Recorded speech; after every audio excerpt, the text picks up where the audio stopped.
అందరికీ నమస్తే అండి. Arun Shiva the rate of YouTube channel స్వాగతం. నేను మీ కే స్వరప్రసాదను. నేను మీకు ఈరోజు ఈ వీడియోలో నేను టైటిల్ పెట్టింది ఏంటంటే అంతం కాదు ఇది ఆరంభం అని టైటిల్ పెట్టాను. అది ఏమిటి అంటే మన జీవితంలో కొంతమంది చిన్న సమస్య రాగానే నా పని అయిపోయి నేను ముందుకు వెళ్ళలేను, నేను మళ్ళీ గ్రోత్లోకి రాలేనేమో అని చదువుకునే విద్యార్థులు ఒకసారి మార్కులతో వచ్చినప్పుడు ప్రతి వారు జీవితంలో ఏదైనా సమస్యలు వచ్చినప్పుడు, ఇప్పుడు కుటుంబంలో వాళ్ళకి అనారోగ్యాలు వచ్చినా, ఇతరత్ర ఆర్థిక సమస్యలు వచ్చినా తల్లిపోతుంటారు. వారు ఒక మాట అనేది భావించాలి, ఇది అంతం కాదు ఆరంభం అనే ఆలోచన అనేది వారు ఉండాలి. ఎందుకంటే ఆ సమస్యలతోనే జీవితం అంతం అయిపోదు. జీవితం అనేది ఎప్పుడు లెర్న్ అవుతూనే ఉంటుంది. మనం తెలుసుకోవాల్సినవి ఎన్నో ఉంటాయి, ముందుకు వెళ్లాల్సినవి వయసును బట్టి. ఒక వయసులో ఒక రకంగా ఉంటుంది, ఒక వయసులో మెచ్యూర్ అయిన కొద్దీ మనకు సమస్యలు అనేవి మారుతుంటాయి. పిల్లలు పెరిగే కొద్దీ మన సమస్యలు అనేవి రకరకాలుగా మారుతుంటాయి. ఆ సమస్యకు అనుకూలంగా మనం మోల్డ్ అనేది అవ్వాలి, అది మనం అలవర్చుకోవాలి, అవి అంగీకరించాలి కూడా. ఇప్పుడు నేనున్నానండి, నేను నా బాధ్యతగా నేను కూడా చిన్న వయసు నుంచి నాకు ఎవరు అండలేకుండా, నేను బ్యాగ్ అనేది ఎవరు పెద్దవాళ్ళు సజెషన్ అనేది లేకుండా కూడా నేను సమాజాన్ని చూసి సమాజంలో నేను పడిన సమస్యలను బట్టి పడుతూ లేస్తూ అలాగే నాకు ఎన్నో సవాళ్ళు ఎదుర్కొన్నా. నేనేమీ ఇవాళ ప్రశాంతంగా వచ్చి నేను ఇక్కడ కూర్చోలేదండి. నేను ఎందుకంటే ఎన్నో సమస్యలు ఎదుర్కొన్నా. కస్టమర్లతో ఎంతో మందితో ఒక వ్యక్తి నేను కిల్లికోట చేసేటప్పుడు, పైపుల్ రోడ్లో కిల్లికోట చేసేటప్పుడు ఒక వ్యక్తి, అతను అప్పుడు కొబ్బరి బోండం ఖరీదు 5 రూపాయలండి. కొబ్బరి బోండం ఖరీదు 5 రూపాయలు నేను పైపుల్ రోడ్లో అమ్మేటప్పుడు.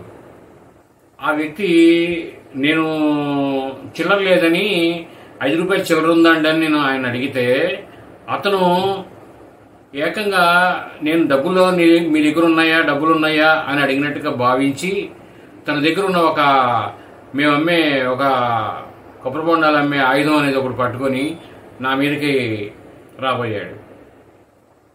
అప్పుడు నా వయసు 23 ఉంటుంది. అక్కడి నుంచి అతని నుంచి కొద్దిగా తప్పుకొని కొంతమంది నలుగురు వచ్చి అతన్ని పట్టుకొని తర్వాత స్థానికంగా ఉండే నాయకుల దగ్గరికి పిలిపించి, పార్టీ వారి దగ్గరికి అతన్ని గట్టిగా మందలించి మనం ముందుకు వెళ్ళాం. అది స్టార్టింగ్ స్టేజ్లో. తర్వాత వ్యాపారంలో, జీవితంలో ఎన్నో సమస్యలు, తాగి వచ్చి గొడవలు పెట్టుకుని వారు ఉన్నారు షాపుల దగ్గర. ఇప్పుడు ఎలా ఉంటుందంటే అండి, మనిషి అనేవారు ఇతర వ్యక్తికి తక్కువగా కనబడితే వారిని మీద ఆధిపత్యం అనేది చలాయించాలని ప్రతి ఒక్కరూ చూస్తారు. అది ఎవరైనా అవనియండి. ఇప్పుడు కస్టమర్ ఉంటారండి, కస్టమర్కి మనం ఇచ్చేవరకే మనం గౌరవం ఇవ్వాలి, అంతకు మించి మనం వాళ్ళని మాట్లాడివ్వకూడదు. అది మనం వాళ్ళ చెప్పే సమాధానం అనేది అలా ఉండాలి. ఇప్పుడు కస్టమర్ దేవుళ్ళే కరెక్టే. దేవుడిని మీరు శిక్షిస్తే ఊరుకుంటాం. మనం ఏమనుకుంటామండి, దేవుడిని దండం పెట్టడం మానేస్తాం, అంతే కదా. ఇప్పుడు కస్టమర్ దేవుళ్ళే, కానీ ఏంటంటే వారు మన విషయాల్లో జోక్యం కలుసుకుని అవసరానికి మించి ఎక్కువ మాట్లాడినప్పుడు దానికి సమాధానం చెప్పాలి. ఎవరికైనా సరే, అది ఎవరైనా ఏ స్థాయిలో ఉన్నా సరే సమాధానం చెప్పాల్సిందేనండి. అది ప్రతి ఒక్కరూ అలవర్చుకోవాలి. ఇప్పుడు సమస్య వచ్చిందని భయపడి పారిపోతే సమస్య రాంది ఎక్కడండి? ఇప్పుడు దేశంలో సమస్య, సమాజంలో సమస్య, ప్రతి చోట సమస్యలు అనేవి అన్ని చోట్ల ఉంటాయి. మన పక్కనే ఉంటాయి, సమస్యలు అనేవి ఉంటాయి, ఏదో ఒకటి ఉంటాయి. కానీ ఏంటంటే వాటిని మనకి వచ్చి టచ్ అవ్వకుండా మనం ఉండాలి. మనం ఎలర్ట్గా ఉండి వీడి జోలికి వెళ్తే కబో రిస్కురా అనేటట్టుగా మనం ఉండాలి. మన జీవితంలో ప్రతి ఒక్కరూ, ఆడపిల్లలు అవనియండి, మగవాళ్ళు అవనియండి, ఎవరైనా అవనియండి, అలా రాటు తేలి అనేది మనిషి అనేది ఉంటేనే సమాజంలో బతకగలుగుతారు ఈవేళ. అంతేకాని ఒక ఆర్థిక సమస్య వచ్చినప్పుడు ఇది అయిపోయింది, ఇక్కడ ఎవరు నాకు రూపాయి ఎవరు, నేను ముందుకు వెళ్ళలేమో, మనకు నమ్మిన వాళ్ళే వస్తారు, భగవంతుడు ఎవరో పంపిస్తారని ఎవరో నమ్ముతారు, ఇస్తారు, ముందుకు వెళ్తామండి. మేము ఎన్నో పడ్డాం, ఎన్నో అనుభవించాం. అక్కడితో ఎప్పుడూ ఆగిపోదండి జీవితం అనేది. మనం ఎప్పుడైతే భగవంతుడు మనం రమ్మని పిలుస్తాడో వెళ్ళిపోతామో ఆ రోజునే మన జీవితానికి ఫుల్ స్టాప్ అనేది, మన ఆలోచనకి మనకి జీవితానికి ఫుల్ స్టాప్ మన భగవంతుడు మనం పిలిచిన రోజే మనం అనేది అంతం అనేది ఆ రోజునే. అప్పటి వరకు మనం ఆరంభంలోనే ఉంటాం, అంతంలో ఉంటాం. ఎవరు కూడా ఇది అంతం కాదు ఇది ఆరంభం అనే ఆలోచనలో ఉండాలి జీవితానికి. ఎందుకంటే చాలామంది వ్యక్తులు నేను చూశాను, వ్యాపారం చేస్తుంటారు, వ్యాపారంలో అవగాహనగా లెక్కలనేవి చూసుకోరండి. ఇప్పుడు నేను గతంలో వీడియోలో చేసినప్పుడు ఎలా చేశానండి, ప్రతి ఒక్కరూ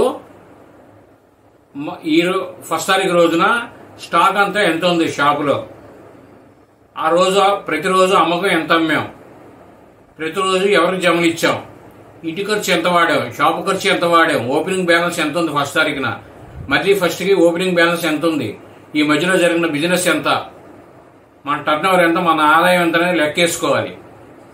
ఇప్పుడు ప్రతి వ్యక్తికి వ్యాపారంలో రోజువారీలని, ఇప్పుడు అందరూ వెనక పెట్టుబడులు ఉండి వ్యాపారం చేయరు, బయట తీసుకొస్తుంటారు, ఇస్తుంటారు, కడుతుంటారు. అది వ్యాపారం అంటేనే అంతండి.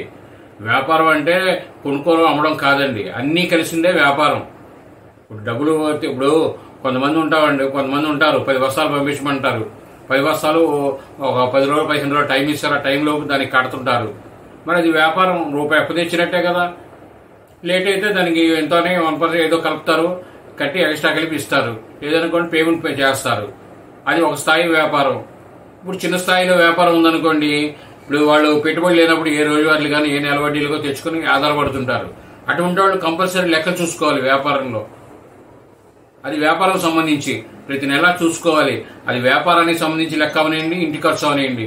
వ్యాపారం చేసేవాళ్ళు ఇంటి ఖర్చు ఎంత అవుతుంది, నాకు ఇంటి ఖర్చు 25,000 అవుతుంది, షాప్ ఖర్చు 20,000 అవుతుంది, 45,000 అవుతుంది, నా సంపాదన ఎంత వచ్చింది అని లెక్కేసుకోవాలి. లెక్కేసుకుని ఎప్పటికప్పుడు లెక్కేసుకొని తన కష్టాన్ని పెంచుకోవడమా ఏమిటనేది చూసుకోవాలి. మనకి మన బిజినెస్ అనేది మన చేయి దాడిపోతుందా, మనం దీన్ని చేయగలుగుతామా లేదా ఏంటనే ఒక అంచనాకు రావాలి. అప్పుడు ఏంటంటే కష్టపడడం అనేది పెంచుకోవాలి. వ్యాపారాన్ని అభివృద్ధి చేసుకోవడానికి ఇంకా వ్యాపారం ఉందనుకో ఇంకా 4 రకాలు పెంచుకోవడం, ఇంకా మన కొనుగోళ్ళు మార్పు చేసుకోవడం, అలా చేసుకోవాలి. ఇప్పుడు నేనున్నానండి, నేను స్థానికంగా సరుకులు కొంటే నేను 3,000 రూపాయల సరుకులు కొన్నా అనుకోండి, దానిలో 200 నుంచి 300 రూపాయల ఆదాయం అనేది నాకు బయటికి వెళ్ళిపోతుంది నా వ్యాపారం నుంచి. నేను కొంత అమౌంట్ రోజులుగా తీసుకొని సరుకులు హోల్సేల్లో వేసేవాడిని. హోల్సేల్ వేసుకొని ఆ సరుకుల మీద నాకు నెలకు వచ్చేసరికి ఆదాయం వచ్చేది. ఆదాయానికి కొంత కలిపి నేను రోజువారీగా కట్టేవాడిని, అలా చేసుకునేవాడిని. లేదు నేను మంచి ఇదిలో ఉన్నప్పుడు, వ్యాపారం రన్నింగ్లో ఉన్నప్పుడు ఆ రోజువారీ డబ్బులు తీసుకొని మంచి వాటికి వినియోగించుకునేవాళ్ళం మన వ్యక్తిగత అవసరాలకి. అలా అలవర్చుకోవాలి. ఇప్పుడు మీరున్నారు, రోజువారీ వ్యాపారం ఉందండి, వ్యాపారంలో ఒక రోజువారీ తీసుకుని ఒక మంచి నగ అనేది కొనండి, 1,00,000 రూపాయలు పెట్టాలి నగ కొనండి, కొనేసి దాన్ని ఒక రోజువారీగా కట్టండి, వ్యాపారంలో ఆ నగ ఏర్పడుతుంది. అలా అలవర్చుకొని ఆదాయాన్ని మనం సృష్టించుకోవాలి, ముందుకు వెళ్ళాలి. అది వ్యాపారం సంబంధించి. ఉద్యోగస్తులు ఉన్నారు, ఉద్యోగస్తులు కూడా అంతే. వాళ్ళకి వచ్చే ఆదాయం ఎంత, ఖర్చు ఎంత, బట్టలకి ఎంత తీయాలి అనేది లెక్కేసుకోవాలి ప్రతి వాళ్ళు. మనం లెక్కజమ లేకుండా మనం ఏదో బయట తీసుకొస్తున్నాం, ఏదో మనం ఎలా ట్రావెల్ చేస్తున్నా అయిపోయింది సమస్య రాగానే ఇది భయపడిపోవడం, అలా కాదండి. ఒక ప్లానింగ్ ప్రకారం జీవితం అనేది వేస్తే ఎవరు భయపడక్కల. జీవితం అనేది ఎవరికి భయపడక్కలేదండి. ఒక వ్యక్తి అనేవారు ఎవరికి భయపడక్కర్లా. నా ఉద్దేశంలో భయపడాల్సింది ఒక్కరికే అండి, మన తల్లిదండ్రులకే భయపడాలి. అన్నదమ్ములు కూడా భయపడక్కర్లేదు. మనం అన్నదమ్ములతో కూడా మనం భయపడక్కర్లేదు. దేనికి భయపడాలి? మనం భయపడాల్సింది ఒక్కరికే, తల్లి తండ్రి. వాళ్ళు మనల్ని పెంచారు కాబట్టి మనం వాళ్ళకి తగ్గే ఉండాలి. వాళ్ళకంటే మన కింద స్థానంలోనే ఉండాలి తల్లిదండ్రులకి, నా ఉద్దేశం. ఎందుకంటే మన మీద సంపూర్ణ అధికారం ఉన్న వ్యక్తి ఎవరైనా ఉన్నారు అంటే భార్య తర్వాత తల్లిదండ్రులు, తర్వాత భార్య. పెళ్లి కాకముందు తల్లిదండ్రులు, పెళ్ళైన తర్వాత భార్య సంపూర్ణ హక్కు కలిగి ఉంటారు. హక్కు అంటే ఒక బంధంగా. అలాగే ఏమిటంటే ప్రతి ఒక్కరూ ఏదో అయిపోయింది ఎవరో ఏదో కొంతమంది ఉంటారండి, సంపాదిస్తుంటారు. వాళ్ళు ఏమనుకుంటారో, వీళ్ళు ఏమనుకుంటారో, ఎవరేమనుకుంటారండి? ఎవ్వరూ ఏమనుకోరు. మీ సంపాదన మీ ఇష్టం, మీరే రాజు. ధైర్యంగా ఉండండి, ప్రతి ఒక్కరూ ధైర్యంగా ఉండండి. ధైర్యంగా ముందు ప్రతి వ్యక్తి ఇంకో వ్యక్తి చెప్పే విధంగా తయారవ్వాలి. సమాజంలో ప్రతి వ్యక్తి ఇంకో వ్యక్తికి తను సలహా ఇచ్చే వీలుగా ఉండాలి. నేను ఇలా చేశాను, మీరు ఇలా చేయండి, బాగుంటుంది అనే విధంగా అలవరుచుకోవాలి. వేరున్న మాధ్యమాల్లో నేను చెప్పే విషయాలు అన్ని మాధ్యమాల్లో ఏదో వీడియోల్లో ఏదో రూపంలో తగులుతుంటాయి. అదే అన్ని మనం చదవలేం కాబట్టి నేను ఎన్నో చదివి ఉన్నా, ఎన్నో అనుభవాలు పడున్నా, ఎంతమందిని చెప్పి వినున్నా, అవన్నీ మీకు నేను తెలియజేస్తున్నా. నా సొంత స్వయం అనుభవాలు కొన్ని, నేను మీడియా ద్వారా తెలుసుకున్న కొన్ని, వార్తల్లో చూసినవి కొన్ని, ఇవన్నీ మీకు మనం ఒక రోజు ఒక వార్తల్లో చదువుతున్నాం అనుకోండి, వార్తాపత్రిక కానీ న్యూస్లో కానీ ఎన్ని ఉంటాయండి? బ్యాడ్ న్యూస్ ఎన్ని ఉంటాయి, గుడ్ న్యూస్ ఎన్ని ఉంటాయి, యాక్సిడెంట్లు ఎన్ని ఉంటాయి. యాక్సిడెంట్ జోలికి వెళ్ళవాకండి, మన అనవసరమైన సబ్జెక్టు. మనకు కావాల్సింది ఏంటి? ఏ వ్యక్తి ఎలా చేస్తే అతను వెనకబడిపోయాడు కుటుంబం పట్ల, అవన్నీ మనం లెర్నింగ్ చేసుకోవాలి. ఇప్పుడు ఇప్పుడు సినిమాల గురించి చూసి తెలుసుకుంటామండి, తెలిసి ఏం చేస్తామండి? ఏమీ చేయలేం, ఆనందపడడం తప్పించి. అది ఎంటర్టైన్మెంట్ అనేది ఒక జీవితంలో ఒక భాగం, ఒక చిన్న పార్ట్ అండి. అది మన ఇండియాకి కింద శ్రీలంక ఎలా ఉంటుందో మన జీవితంలో కూడా ఒక చిన్న ఇదన్నమాట, బిట్ ఎంటర్టైన్మెంట్ అలా ఉండాలి. అది ఏ వయసు వారైనా సరే, చిన్నవారైనా సరే, ఎంటర్టైన్మెంట్ అయితే ఒక చిన్న పార్ట్ కింద ఉంచుకోవాలి. అలా ప్రతి ఒక్కరూ ముందుకు వెళ్ళి వారి జీవితాలని ధైర్యంతో, ఎంతో ధైర్యంతో. నా వెనక బ్యాక్ బోన్ ఎవరు లేరండి, నా జీవితంలో బ్యాక్ బోన్ ఎవరు లేరు. నన్ను ఒక 10th క్లాస్ చదివిన తర్వాత, నన్ను అలా 10th క్లాస్ అయిపోయిన తర్వాత నన్ను సమాజంలో అలా మా తల్లిదండ్రుల ఆర్థిక పరిస్థితి వలన, కొన్ని రకాల సమస్యల వల్ల నేను ఒంటరిగా 15-16 సంవత్సరాల నుంచి, నా వయసు ఉన్న కాడి నుంచి నేను అలా నిలబడి సమాజంలో నేను ముందుకు వెళ్ళాను. ఎవరున్నారండి? ఎవరు లేరు. ఇప్పుడు బంధువులు అనేవాళ్ళు మనకు తెలిసిందే కదా. ఇప్పుడు డబ్బు ఉంటే బంధువులు ఎవరైనా, డబ్బు లేకపోయినా ఏడుస్తారు, డబ్బున్నా సంపాదించినా ఏడుస్తారు. అది ఎప్పుడు ఉన్నారు, అది సమాజంలో ఉంటారు, బంధువులో ఉంటారు, అందరిలో ఉంటారు. మంచి మాట ఉన్నది మాట్లాడినా తప్పే, ఉన్నది మాట్లాడినా నిజం మాట్లాడినా తప్పే. వాళ్ళు చేస్తే ఏమో ఒప్పు, మనం మాట్లాడితే తప్పు. అలా ఉంటుందండి. ఒకరితో మనకు అనవసరం అండి. నేను ఒకటే చెప్తున్నా మీకు, ప్రతి వ్యూవర్స్ ఒక్కరికి ధైర్యంగా ఉండండి.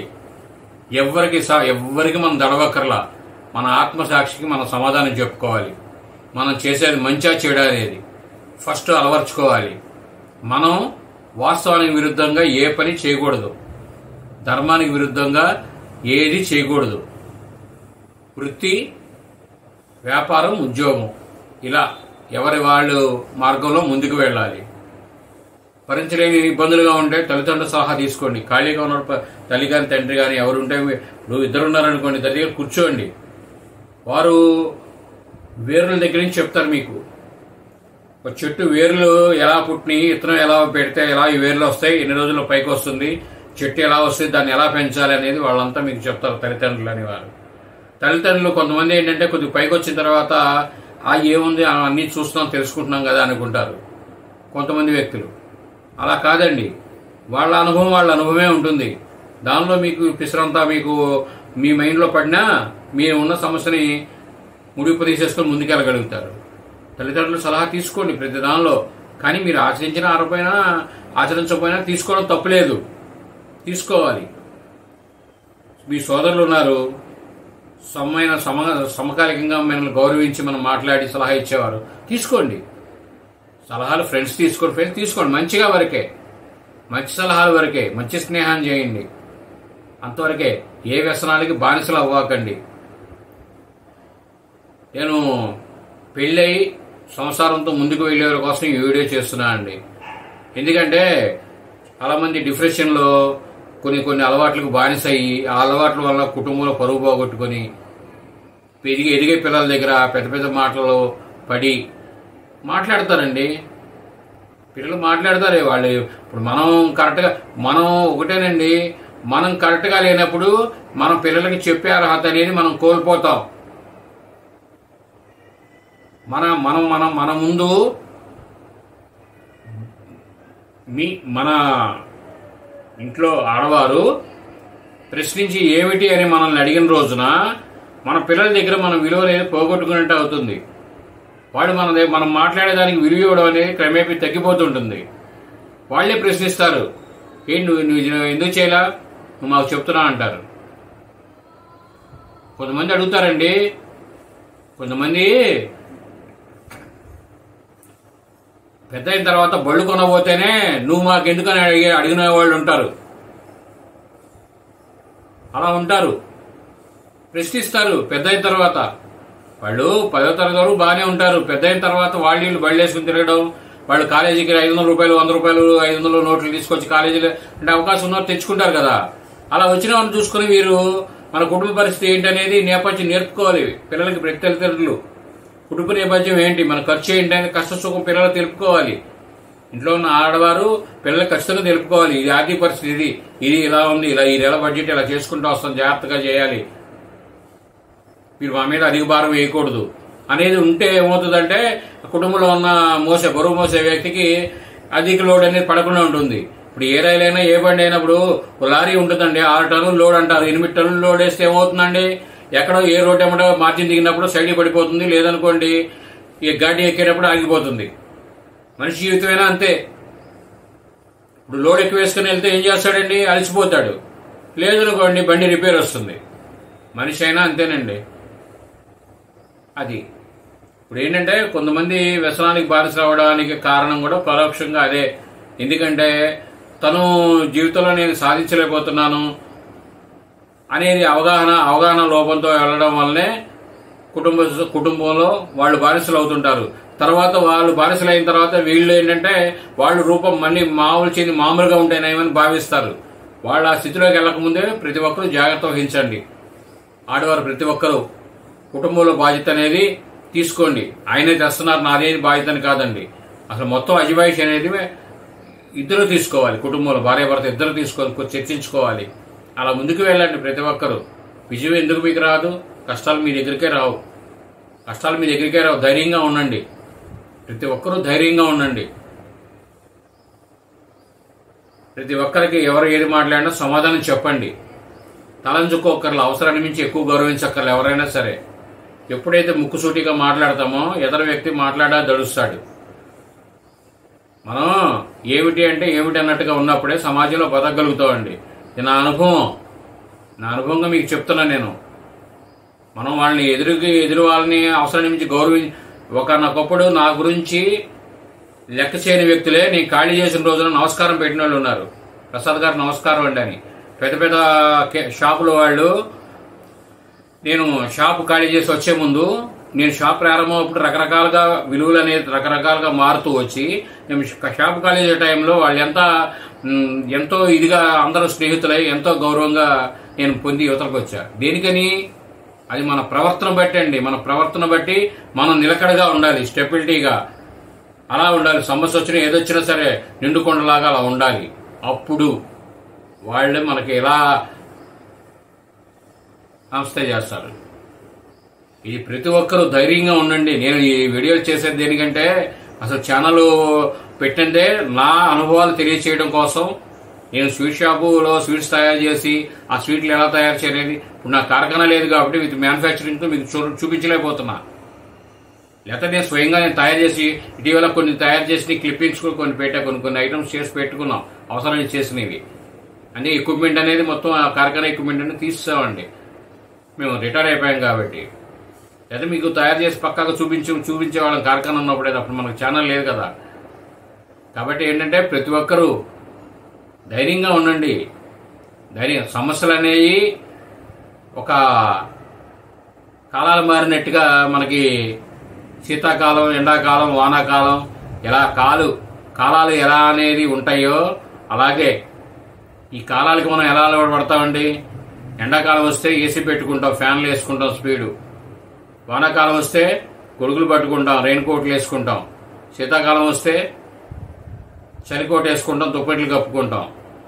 అలాగే మన జీవితానికి కూడా మనం సెక్యూర్డ్గా అన్నీ అవలంబించడమే. అదే జీవితం. ఇది అంతం, ఇదే నా జీవితం అయిపోయిందని ఎవ్వరు అనుకోవద్దు. ఇది ఆరంభం. ఇది ఇది ఆరంభంలో ఉన్నానని భావించండి. అంతం అయ్యే వరకు మనం వెళ్ళిపోయే వరకు కూడా ఇది ఆరంభం అని భావించండి. నిత్య విద్యార్థిగా ఉండండి. ప్రతి ఒక్కరూ, విద్యార్థులే కాదు కుటుంబంలో వారు కూడా. మనం ఇంకా ఏం తెలుసుకోవాలి? మీరు ఒకరితో మాట్లాడేటప్పుడు వాళ్ళ దగ్గర నుంచి మనం మంచి ఆలోచన ఏది పొందగలుగుతాం అనేది ఆలోచించండి. మా వీడియోలన్నీ చూసి మమ్మల్ని ముందుకు తీసుకువెళ్తున్నందుకు ప్రతి ఒక్కరికి పేరు పేరున ధన్యవాదాలు తెలుపుతున్నాం. అలాగే సబ్స్క్రైబర్స్ కూడా 150 మంది పైన దాటారండి. ఈ ఛానల్ని ఎంతో ముందుకు తీసుకువెళ్తున్నారు. ప్రతి ఒక్కరూ సబ్స్క్రైబ్ చేసుకోండి, లైక్ చేయండి, షేర్ చేయండి. ఈ వీడియో పూర్తిగా చూసినందుకు మీ అందరికీ ధన్యవాదాలు. Thank you.